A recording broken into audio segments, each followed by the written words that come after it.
l'ONG Afrique Décide a tenu son pari de l'année. Organisé un colloque international sur le thème « Mémoire et survivance de la traite négrière transatlantique en Afrique, en Amérique, en Europe, dans les Antilles et Caraïbes et autres territoires de l'océan Atlantique et Indien ». Professeurs d'histoire, chercheurs scientifiques venus de différents pays, dignitaires, chefs de culte religieux, autorités gouvernementales et consulaires, ambassades de France, tous ont répondu présents au rendez-vous. Ce colloque auquel l'ambassade s'est associée, évidemment, est au cœur de tout un travail ici à Ouidah, avec les projets que vous avez, Monsieur le Ministre, de Route des Esclaves, de ce musée qui fera écho au Memorial Act, avec pas très loin peut-être un jour le projet de Laurent Valère, qui fera écho à celui du Cap 110 en Martinique. Je suis très ému d'être ici avec vous ce matin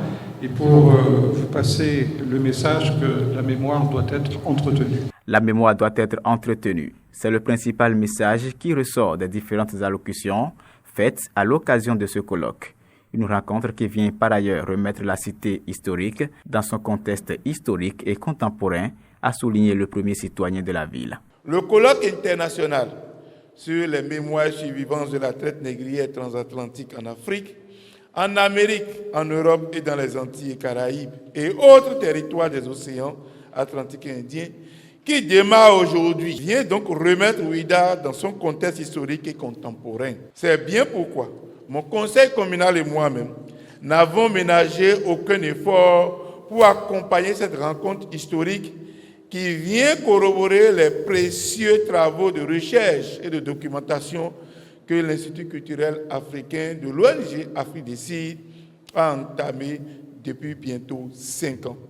Je voudrais, au nom de la ville de Ouidah, remercier les mérites de l'ambassadeur de France qui a su reconnaître le génie et la pertinence de ces projets portés par Afrique Décide. C'est donc pour toutes ces raisons que j'invite toute l'Assemblée à dire un grand merci à l'ambassade de France par des ovations nourries, s'il vous plaît. Diverses activités ont suivi cette phase protocolaire, entre autres des communications, la distinction de certains professeurs pour leur attachement à la chose culturelle et scientifique. Un riche programme qui épouse la vision du gouvernement.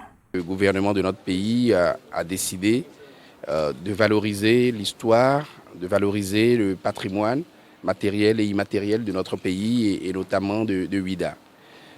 Et pour cela, nous avons besoin évidemment d'avoir une base scientifique et tout colloque scientifique en la matière intéresse le gouvernement. Donc il était important que nous soyons ici présents aujourd'hui à travers le ministère en charge de la culture pour pouvoir évidemment capter et exploiter au besoin les actes du colloque qui certainement nous feront avancer une fois encore dans la réflexion sur la ville de Ouidah, sur son histoire et surtout sur notre capacité à mettre en tourisme pour que cette histoire douloureuse soit transformée désormais en opportunité pour les Béninois, mais également pour la diaspora béninoise et également évidemment pour les afrodescendants.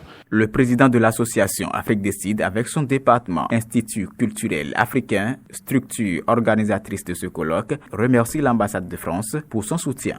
Il espère compter sur elle jusqu'à la fin du projet. Merci au soutien de l'ambassade de France qui accompagne ce projet depuis la première phase, donc de la réalisation des films documentaires à la phase du colloque.